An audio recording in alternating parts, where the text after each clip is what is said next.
Well, welcome everyone. My name is Darcy. I'm here with Prairie Public Broadcasting and our weekly web chat series. And today I'm really excited to celebrate my love of reading and the Great American Read by PBS by having with me two book lovers, Amy Rogers from UND and Beatrice Hill from West Fargo High School. And we're just going to talk like, how do we get kids excited about reading and how do we get them to actually read books? So do you, either of you, why don't you start, Amy? Will you just introduce yourself of like, what do you do up at UND? So I'm Amy Rogers. I'm an assistant professor in, we just changed our department name to Teaching, Leadership, and Professional Practices, formerly known as Teaching and Learning at UND. I teach children's literature courses and other literacy courses. So children's and young adult books that's where it's at. And Beatrice, where are you at? So this is my 5th year of teaching at West Fargo High School, and currently I'm teaching Honors Sophomore English and English 3. I graduated from UND, and then more recently I just graduated from Valley City with a library sciences degree, so I love books. This is perfect. Yes. And I did schedule this today because PBS is doing the Great American Read. And I know I've told both of you about it, but it starts airing again tonight, is the relaunch. There was an initial episode back in May, but they're taking a look at the 100 most loved books in America. So not necessarily American books, but books that Americans love. And it has really got me thinking about how fortunate I am that I just love reading. And so I like reading most things. And I have a pretty good network of people to help me find books that I love. But I also know what it's like to talk to the kid who comes in the room and goes, I don't like reading. I don't read. Which is compounded by the fact that many times for me as a high school teacher, kids would get to me and I would realize not only do they not like reading, they're reading at about a 5th, 6th grade level. So it makes sense why they don't like reading, because reading is really hard for them. So where do you start? Like, how do you help kindle any sense? Like, what is your in to get kids to start to connect to a book? For me personally, I read as often as I can, and I read young adult literature. And I think it's just really imperative that we're reading texts that students can actually see themselves within the pages. So I kind of joke, there's literature with a capital L that of course is really important and valuable. But there's also just such fantastic young adult literature out there right now that's equally as valuable. So I think it's staying on top of current trends in young adult literature and also just getting to know your students right away. I think building a relationship with them, identifying what they like to do outside of school, and then thinking about, you know what, I just read this book that features this character that all.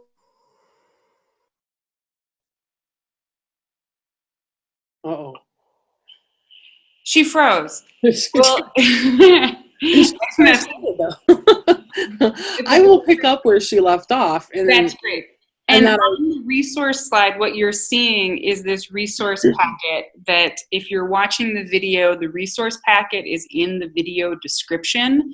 And so this is a set of resources that Beatrice shared specifically about how she keeps up with young adult lit. Like, where does she go to find resources? And we'll continue to add to this resource packet of other resources. How about you, Amy? You were about to pick up there. You froze, Beatrice, so I was just going to jump on your bandwagon. Oh, no problem. I 100% agree with you. So I work primarily with undergraduates who are pre-service teachers. And I tell them that even though children's lit is not a math class, that we're really going to be focusing on the equation. And I say that the equation is the books and it's your students, and then that's going to equal a lifelong reader. So I can't help them get to know their future students, but I can help them get to know the books. And I actually model that for them. They're all required to come meet with me one-on-one. I love that idea. Just like 15, 20 minutes. They always freak out, but they come and sit down and I just get to know them. And a lot of them, and still blows my mind, are not readers. And I just ask questions like, well, when you do read, what do you like to read? I don't read anything. Okay, what kind of TVs shows do you watch? What kind of movie? Like, get to know them that way. Hobbies? What sports? What activities? So that's exactly what you were saying, Beatrice. Like, I find a way in that way. I even say things like, are you more of a math person or more of a science person? Is there a period in history that you're really interested in? Yeah, the Civil War. Okay, so that's at least a place to start. Yeah, I've definitely seen an explosion just even with social media and, now they're called like Insta poets, but kids are following them, and I'm seeing so much more poetry in my classroom. And of course, maybe the critical English teacher is like, what merit does this have? But at the end of the day, they're reading and they're loving it, and they also can interact with the authors via social media, which is, I think, a really unique part of reading right now. And that's sometimes how I get an in with kids, is I will say, like, I tweeted at that author and they said something back to me. And so even though I come off really dorky when I'm using social media language, I say, like, I attempted communication with the author and they actually talk back to me. And so sometimes that's even an in, and they have a little street cred in the literary world for a little bit. Amy, how many students do you typically have in a semester? Usually I'd say between 40 and 50 undergrads in my children's lit. That's a lot to do personal interviews. I was just thinking, that's a lot to schedule. It is really time intensive. And anyone who knows anything about faculty roles knows that it's pretty crammed. So I've had numerous people and supervisors say, because it eats up several weeks. Like, I have no free time, but the bang I get for my buck out of that, there's nothing that can replace it. And I honestly, I'm not making this up, had a student this morning come in and was talking about how she used to be a reader in middle school, but then in high school she got busy, and and I grew out of my office, so I have a little library. So I took her in there and I started recommending books. Oh my gosh, I read this book. I had to loan her a tote bag because she borrowed so many books today. So. And Beatrice, I think you have a classroom library too. Maybe that's a nice little segue to that, because I think there's so much to unpack in everything, just your introductions, right, of how do we get to know students. And if you don't have that time, there are other ways, like a little survey, some free writing at the beginning of class. But certainly if you're a primary school teacher and you have 15, 20 kids, doing a welcome to school interview could be really powerful. And I know I did that with my AP students when I taught at Shanley High School, and they had to come in before school started. And they had to show me their summer writing, and it was like the first time that we met. And I was new to the school, and I made like 3 people cry because I told them their writing wasn't good enough. And they were really smart kids who had never been told that. So like it kind of backfired on me because I was me and I was too blunt and I didn't know these kids. But I really got to know them, but that's a much bigger time commitment. But I also really like what you just said, Amy, and we'll get to Beatrice's talking about social media, of like the power of having the book there for a kid. What is your experience on that? Like, how do you, because Beatrice, you have a classroom library. Right? Like, what is that power of like just having the kid and having a book that you physically hand to a kid? Yeah, so it's a power to say that, you know, a kid can never tell you that they don't have a book with them. So even if they forget, I always have a backup plan. And I guess I think there's also, you know, in addition to the classroom library, I do have a really strong relationship with my school's librarian. And so that's a relationship I'm very intentional about within the school. And I think especially for new teachers, or even if you currently don't have a relationship with your librarian, that's one that you should try to forge. And I actually have my students go down to the library the very first week of school. We went on the second day of school this year. And so I kind of set a tone from the beginning of the year that reading is something that we do in class. And our librarian, Mrs. Holland, is fantastic and has great energy. So she too is able to bring in some of that excitement with reading too. Mm-hmm. Mm-hmm. Talk more about that. How else do you help set the tone that reading, I mean, Amy, you clearly send that message of you're going to meet with me for 15 minutes and we're going to talk about books. I mean, that's clearly setting the tone that reading is important. And taking the kids to the library, taking an entire class period, or at least, I mean, that's usually how long it took me when I took students to the library, particularly the first time of you might do a 10, 15 minute opening activity, but then it's, we're going to the library and you're finding something to read and then you're reading. Like that's a really clear message that reading is important. How else do you integrate, how else do you build that message that reading is important as you go through the weeks of the semester and into the school year? One other activity that we do the first week, and I didn't do it my first couple of years, but I've started doing it, I guess the last couple, and I really like it. And there's an article I can send you, but they call them Biobags. So it's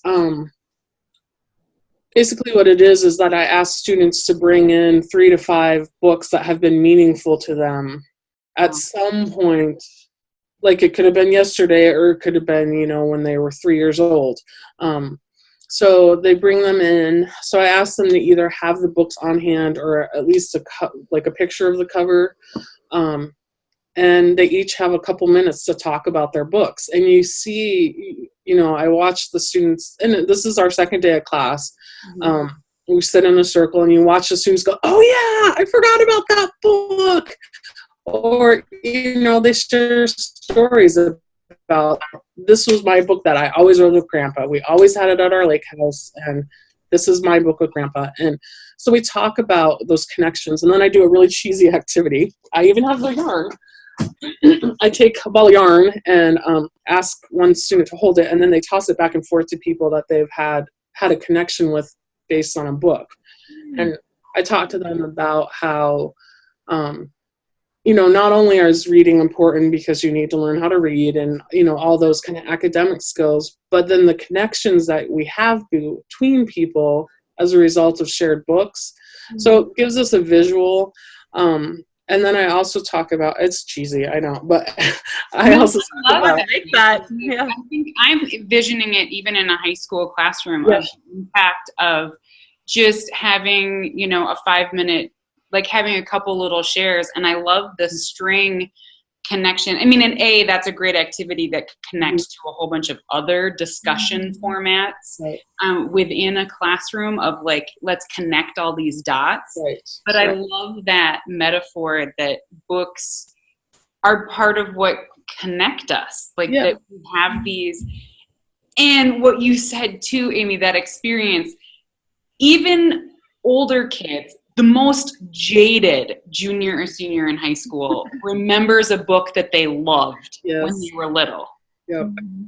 And so it's at some point they've lost that love of reading, where they either had to, the high school student that you mentioned, where they're either reading so much content that they don't get to read for pleasure anymore.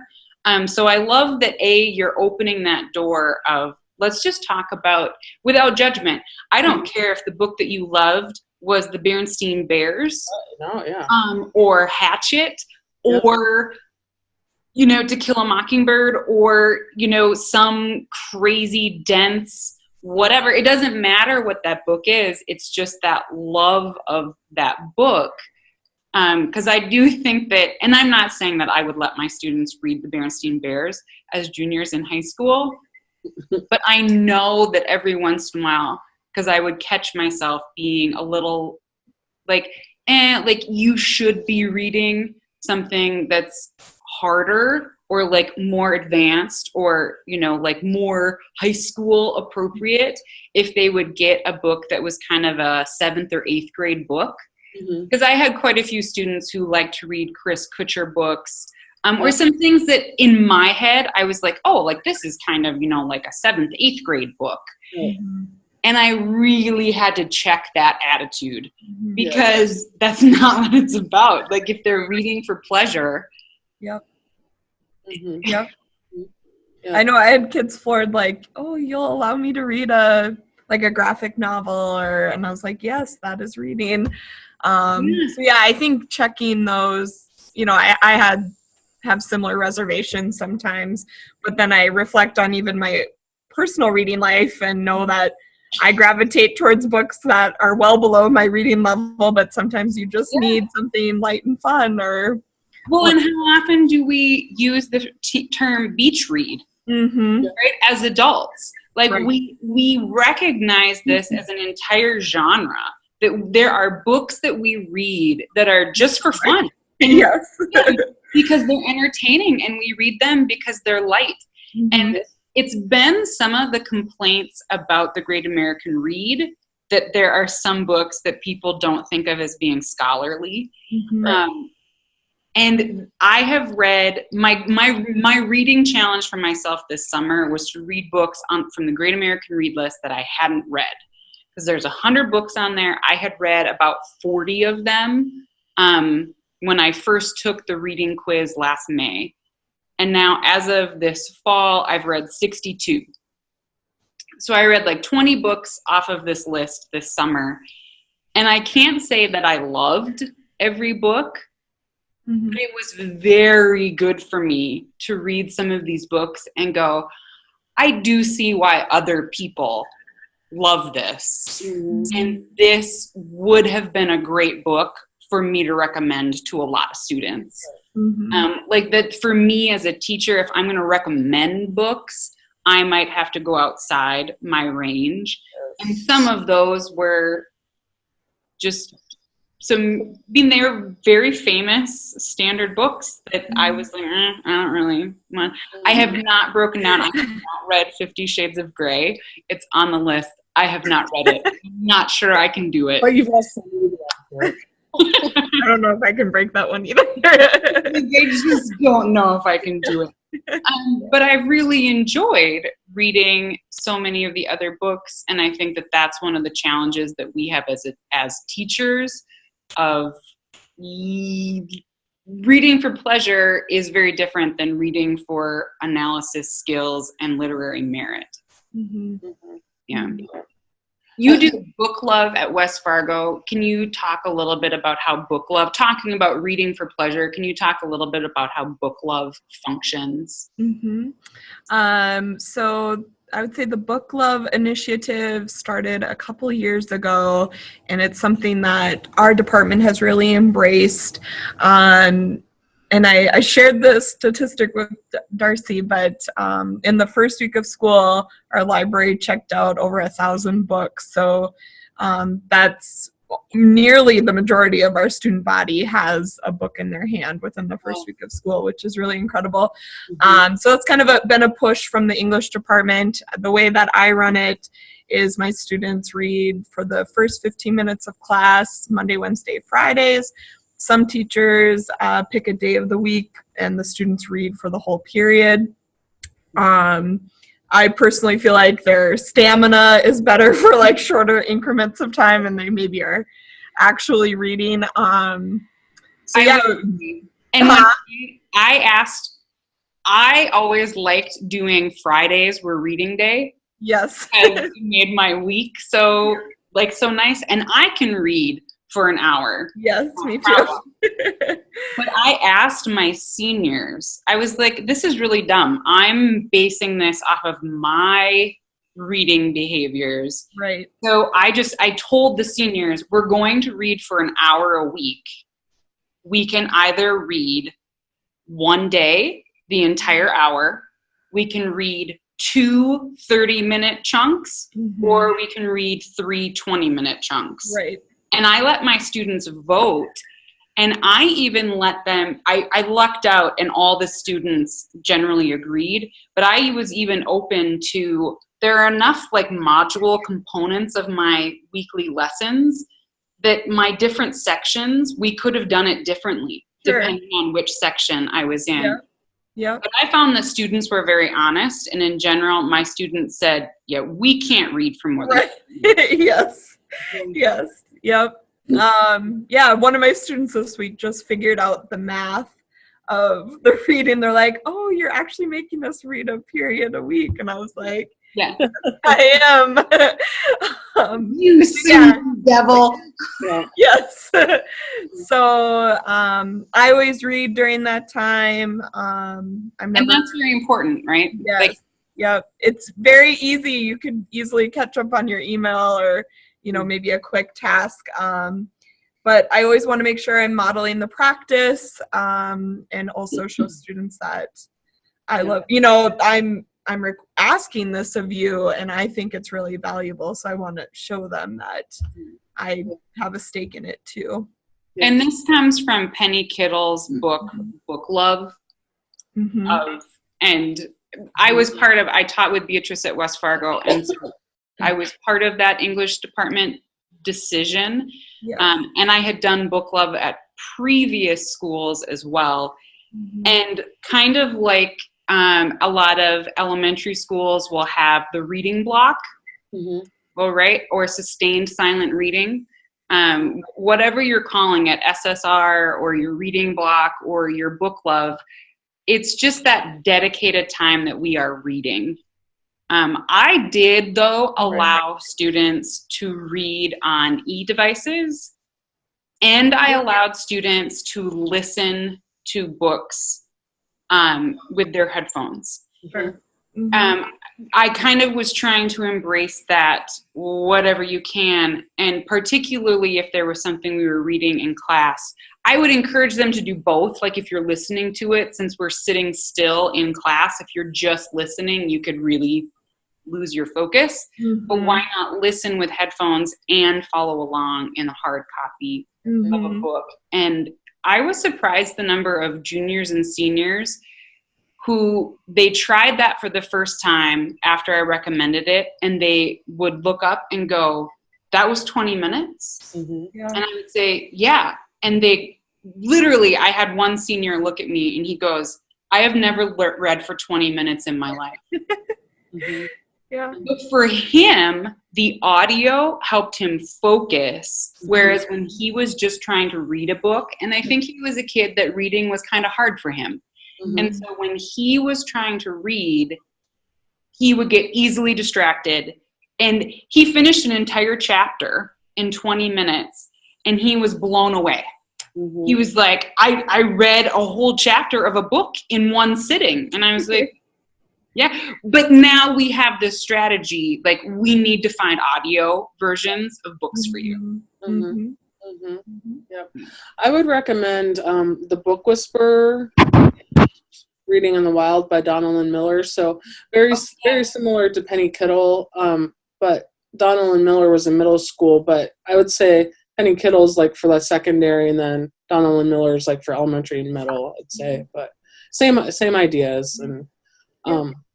And Beatrice, I want to jump on your comment about modeling. I run a monthly book group for teachers. I call it Teachers as Readers, and we read children's and young adult books. And, you know, I've worked with lots of in-service teachers, and everyone always said, well, and even my current students will say, I just don't have time to read.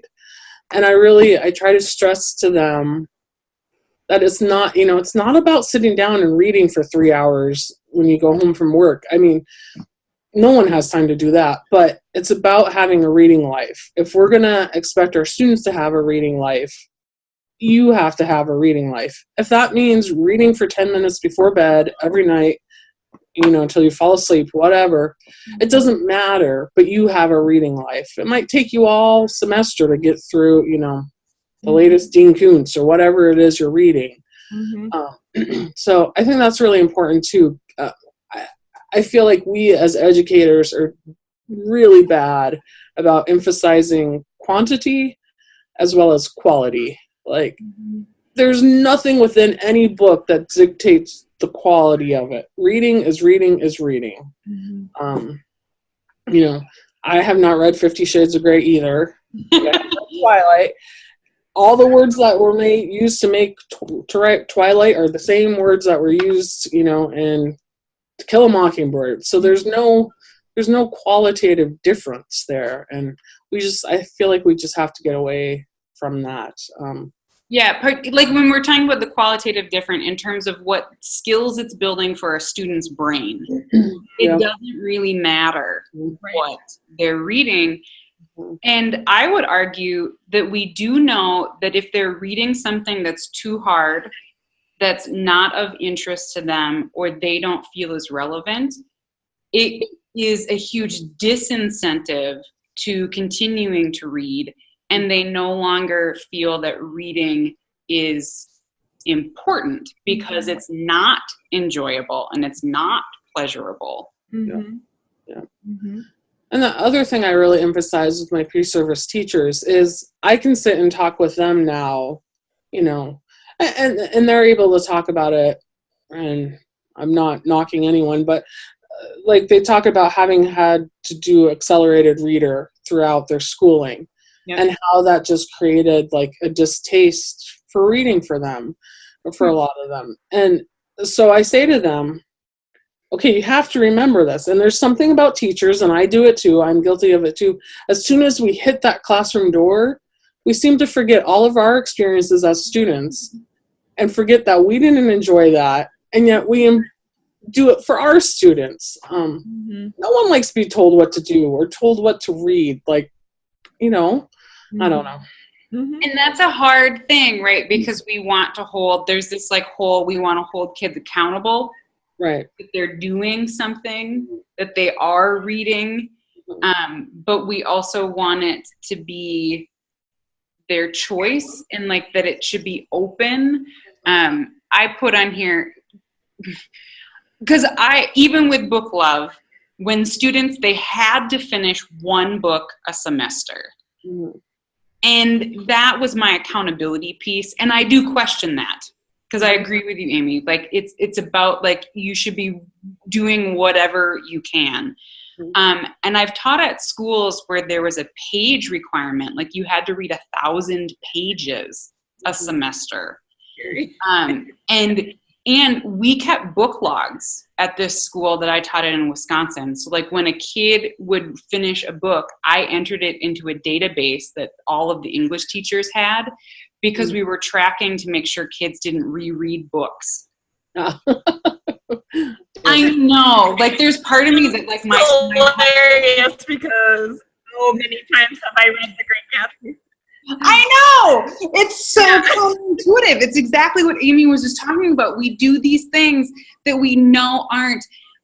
I have read Anne of Green Gables once every about 3 years. I sit down and I basically read. It's about the first 3 or 4 books, but it's about every 3 years. It happened last summer I was I haven't read it for a while. And then I just read the first 3 or 4 books, and then I'm good for a while. And then in another 2 or 3 years, I'm going to reread those books. Why would we penalize students for rereading a book that they love? Yes. But I would make them share. And so in this sharing document, this resource packet, I've shared some ideas of things that I've done and that other teachers have done. And I love Amy's idea of even just having that ball of yarn and talking about what book are you reading. Beatrice shared this character share. Can you talk about how you're using even when kids share books in order to help continue to spark their love of reading. Mm-hmm. So this is kind of separate from book love, but in the sophomore year, students complete an assignment called Book Talks. And that's another way that we bring in our school's librarian, that students can see her in the classroom and see her, you know, kind of as an equal, as a teacher. And so we partner with the librarian. She comes in and does this fantastic presentation and previews all of these different books with like an unknown amount of energy, and gets me super excited. I'm like, I want to read them all. So she does a presentation. Students get to pick a book of their choice. And for the book talk specifically, there is an assessment piece with it. Mm-hmm. So it's separate from book love, but they do get to choose the book that they read, and they're all very current young adult titles. And at the end, they'll receive a question from the librarian, and then they give a presentation that answers that question. So my sophomores do this presentation at 2 different points in the year, so once in the fall and once in the spring. And I kind of just wanted to do something different because I had a really good group of kids, and I was like, I think they would really get into dressing as a character. But when I thought about it more, you know, if they had to personify a character, it would really have them think about the book in a different way. And so we did this kind of character presentation last spring, and it really just blew me out of the water. Kids really committed to it, and throughout their presentation, they had to use first-person pronouns, like as their character. They had to answer questions as their character, and they had to bring in some type of object that was representative of their character too. So the picture that's being shown is one of my students that read a book about Wonder Woman that I actually read this summer. And I'm not into superhero things really, but I loved the book, and so I was really excited to read that, and she got so into it. I actually had to go buy it because she was like, Miss Hill, did you read this book? Did you read this book? And I was kind of at the height of grad school, and I felt terrible to say like, no, I haven't read the book, but I did read it this summer. And I think what I loved most about the project was just kind of the excitement and enthusiasm in the room. And it was just a really fun couple of weeks, and the kids really enjoyed it, and I really enjoyed it too. So just a different way to present books, and for kids to see like, oh, Julie dressed up as Wonder Woman, I want to see what that's about. Or why did this person dress up in a convict outfit? You know, I want to know more about that. So well, exactly. I bet kids went home that day and were like, I want to read that one. And yes, I even had kids that they like saw the person dressed up, and they were like, can I actually leave the room because I don't want to know what happens? Yeah, that's very cool. Yeah, that happened when the students were sharing the Biobags too. Like, oh, is that the book that so-and-so was talking about? So we're not cool anymore. Or I'm not. So when they get recommendations from their peers, I think that there's nothing more powerful than a student saying like, this book was incredible. Since they typically think I'm telling them a teacher line, but no. Well, and I think that goes back to the importance of having the book on hand, right? Or in having in your classroom library, or if you're going to book talk a book, you better have that book on hand, because, and we're all like this, we're all lazy. Like no, not very many are going to trek down to the library to find the book. So you have to be able to, you got to kind of eliminate as many, I don't know, barriers as you can, I guess. Mm-hmm. Yeah. I like that activity too, where kids leave a note inside the book. I think that's just a fun little activity of just taking a Post-it note. And obviously you need to talk to your librarian, your media specialist about that. But as a way to help kids find books, because for me, taking the kids to the library, we always did it. about 50% of the kids, that's a very daunting and overwhelming place to be. Mhm. And West Fargo has a beautiful, like, well-stocked library, and so it's kind of overwhelming for kids. Yeah. And so I do like some of these ideas of hearing from peers of what they like, and just doing, which is part of the reason why I did make everyone do at least one book share. Mhm. Because I was like, you need to be telling each other about books. It's what Amy said. It's about building those connections as readers with each other. And you just need to share something. So on this activities page, I've linked to a couple activities. This is one that just a document that I had from years ago, from when I was teaching in Wisconsin and had to do, and kids had to do, I have just a variety of different activities. And then there are some sample ideas of different things in here. One of the things we did was just like a very fast book advertisement. And I always told my students, if it takes you more than 10 minutes to make this, you're doing it wrong. Yeah. Like, this should not, for this book love, book sharing, it should be very simple. But then I would hang these, kids would make their books, and it had to have a visual, and then it had to have a if you like statement. So if you like action, adventure, and romance, you would like this book. And then you had to make one sentence about why you liked or didn't like the book. And so it was like a 3-sentence reflection that I made kids do. And same thing, I made one for every single book that I finished. As I finished. And then my room was down, like, back in its own, like, space. But I hung up all of these then in the hallway.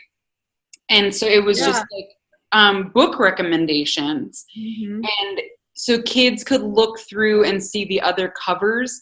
And I liked this because it was a way for my students who were in other periods to hear about what kids were also reading. So even if they didn't get the benefit of hearing the kid, and then I made the kids stand up in front of the class and say, I read Daring Greatly and blah, blah, blah, for 3 minutes, and then kids could ask questions, but we put them up in the hall, and so then people could hear about that. And I love the idea of doing that same thing, but using Flipgrid and making Flipgrid recorded videos, and now you could do it school-wide. You could have a school-wide community challenge of what if we all, and I have that on here. I have this beautiful picture that Beatrice shared of like a book. I called it a book thermometer, like a reading thermometer.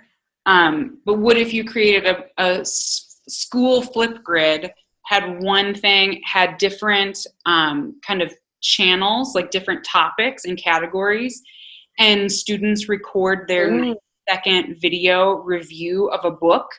And instead of taking a selfie of themselves, the picture on the Flipgrid is a photo of their book cover. And then they're organized by genre. And so if I'm someone who really likes dystopian novels, right? I can click on that topic, and now I can see all of these book reviews from other people in my school. If I had you on my laptop, I would walk you out to outside my office door. I literally have Roger's recent reads, and every time I printed on, I asked one of the secretaries to print it on colored, in color. So I cut out the little book cover and I just stick them on there, and then it's a great way. Like I'll see people stop and look at it, or if I'm talking to a student about a book, I can go point at it, and I think that goes with the modeling again. I'd say. And I don't think. Oh yeah, maybe you're pulling up Goodreads. I just pulled up. It's called What I'm Reading. Oh, okay. And I haven't used it in class because I made my kids find my own thing. But you type in your name and you type in Oh, right. you type in what you're reading, and then Okay. you click the make my poster, and it makes a poster for you. Oh, that's awesome. And like it just pulls this up. And so I was like, these are quite beautiful. So there's pretty much no content, but now you Okay. have this little thing and it creates a QR code for you that I'm assuming is a little bit about the book. And then it tells you, like, Darcy is reading The Great Gatsby, and you do this, and then That's you cool. can make a That's poster, fun. you can tweet it or put it on Facebook. I like And so it's just this automatic little generator that I was like, well, it's not very scientific. It's not very, like, if we're talking about, ooh, like we need kids to go into the themes, it doesn't do any of that. It's just on the surface. It's just, I'm reading this book. But what a fast and easy way, instead of making a whole bunch of stuff. And it's just called What I'm Reading. Nice. .org. Nice. Nice. Yeah, I was gonna say I'm a huge proponent of Goodreads, and I know that's a pretty common site, but I do show it to my students and show how you can set reading goals and show them my reading goal, and they're always like, "There's no way you want to read 5,000 books or whatever," but I'll show them that, and that you can connect with authors on it and see what your friends are reading too, and that it has the social media feel. So more kids, I think, have joined it once I've shown it to them. But Sure. And you can set up, correct me if I'm wrong, but I believe you can set up groups within your Goodreads. So if you set up a class Goodreads, yep, your kids could join that, and you could use that as a book discussion. yes, I made one slide where I just collected a couple different book finding sites. yeah, yep. So there's this Nooks, and you just type in your favorite writers, like people you like, and you can find books. There's this Which Book that you can set, like, all of these different genre mechanisms. You know, like you want something that's happy, sad, funny, serious, safe, disturbing. And you move the slider for all answering these questions, and then it gives you book recommendations based on that. And then Book Seeker is super simple. It literally, you get this guy when you go to Book Seeker, and he has this little thought bubble, and I just finished reading, blank by blank. You put in that book, and then it generates, here are other things that you can read. Yeah. Nice. Something I think that people feel overwhelmed with too as teachers. So we're basically saying you need to read all the books, and that's just not possible. I don't. Yeah. So, I read a lot of book reviews, and I'm able to tell my students that too. Like, okay, I haven't read this yet, but I know this new one's coming out, or like at least I know enough about kind of what's going on, and I've got my finger on that pulse that I can at least, because I can't read. I read a lot, but I can't read everything. It's just not The possible. two of you blow my mind of how much that you're able to read in amongst everything else that you're doing. But yeah, we can't read everything. No.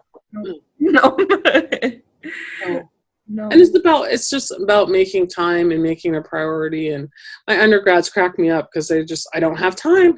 And I'm like, so how much Netflix do you watch on any given day?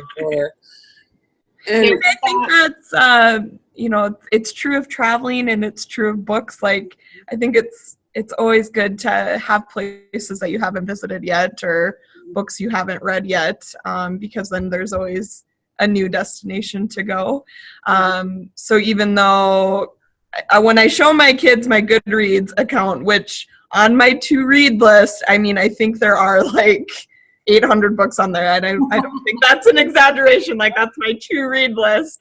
And they're like, what? That's not even possible. I'm like, you're right. It's not possible. But my tastes have changed since I first started my Goodreads account, or I'm not always in the mood for certain things. So my to-read list is always growing.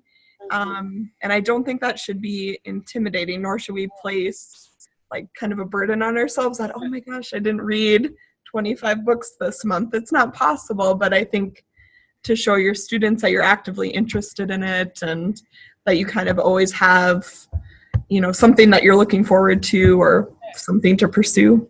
Right. Yeah, you've got a reading life and you have reading plans. And yeah, I think that's really important.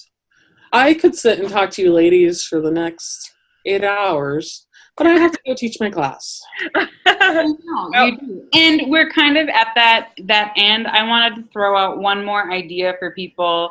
There is this great organization, the Global Read Aloud, and the goal is to not only introduce you to different books. So you have, and there are the book contenders, but the idea is to do a classroom read aloud. Yeah. But because classrooms around the world are reading this book, it's also a really cool way to connect to other teachers around the globe. Yes. And engage your students in conversations with other students outside of your school and give them book connections and give them that sense of, and I love their mission, one book to connect the world. And so this goes back full circle to Amy's metaphor with the string and that idea and I love what Beatrice was saying about our books taste change and like we change as readers. But they have this list of their contenders for the books. So I also think like it's a nice way to find out about, like I didn't know about any of these books for the middle grades and for junior high. And so I was like, ooh, these are things that I need to read.